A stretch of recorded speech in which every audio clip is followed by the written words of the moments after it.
Here is the General Electric refrigerator. Let's open the freezer first.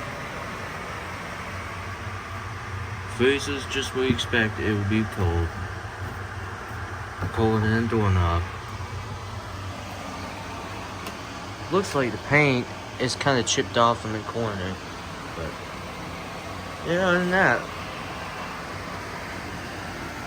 see a logo there. The fridge part.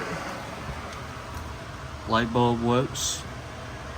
It's similar to that one that it was a white one. Here's the sticker. This is model GTS17JBWERBB.